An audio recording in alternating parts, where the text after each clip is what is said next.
Hi friends, today I am going to discuss about molecular clock in evolution. Let us see.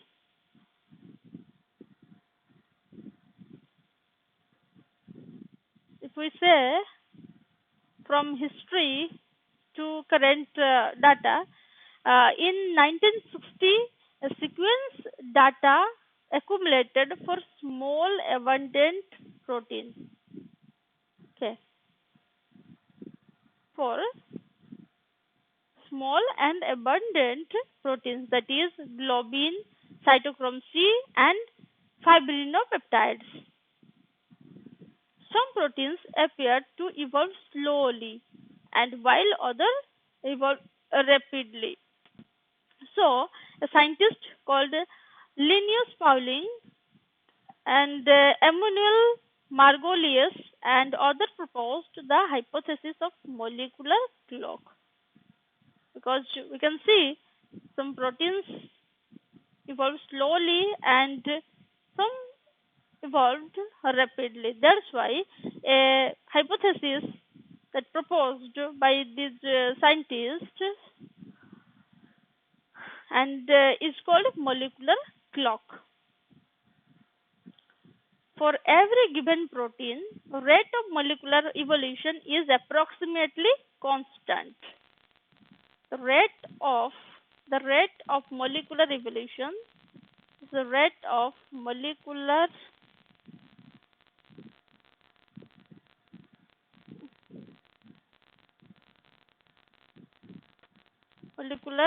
evolution is approximately constant in all evolutionary lineages.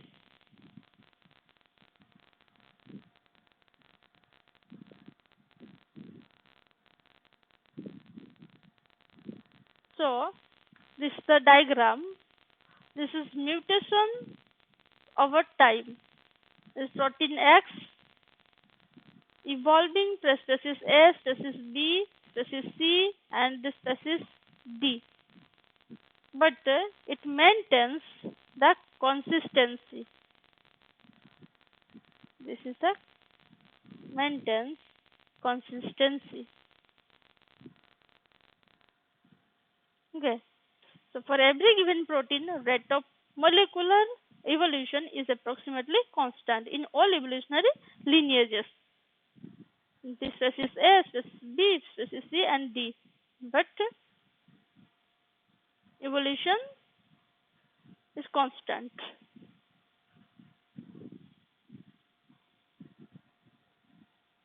The rate of fixation of neutral mutation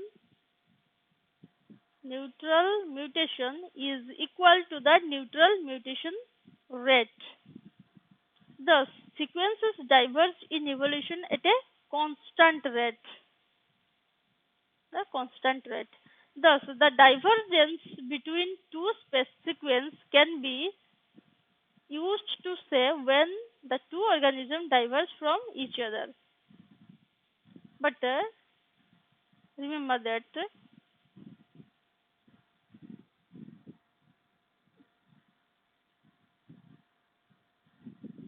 not all mutations are neutral. Not all mutations are neutral. Not all loci change at the same rate. Transitions are more common than transversion.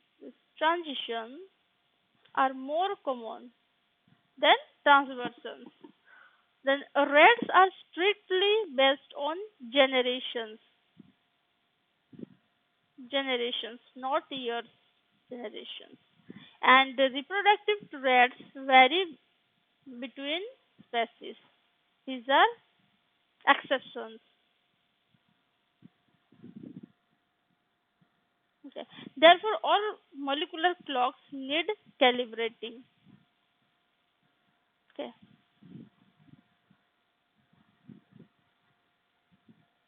The nucleotide base pair sequence of organism gradually changes over time due to mutation. such as nucleotide substitution. Okay.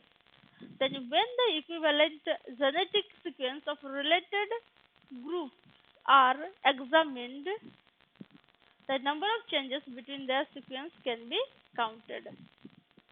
Another thing is that molecular clocks are used to show when species diverged during evolution.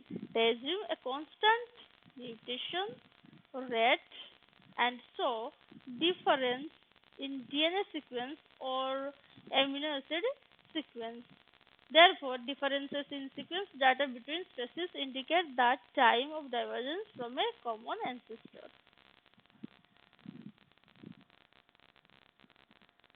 The discovery that DNA is the genetic material, we know it's a genetic material, made it possible to compare corresponding genes even in distantly related species.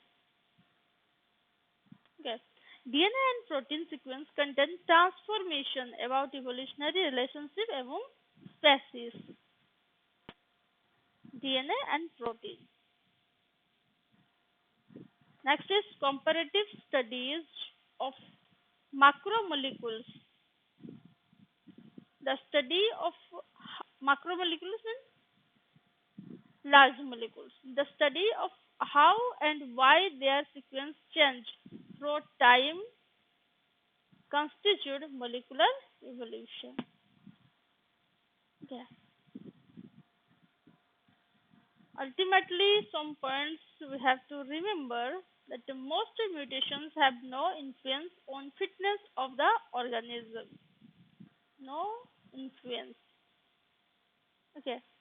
Advantageous mutations rare, then deleterious mutations rapidly removed. Greatest proportion of mutation have no effect on protein function. Greatest proportion of greatest mutation have no effect on protein function. Okay. Rate of change is thus affected only by mutation rate and so should be relatively constant within a species.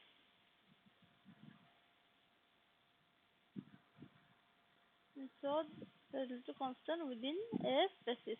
Variation in rate among genes, difference in the selective constant. Okay, that's all about the molecular clock in evolution. Thank you.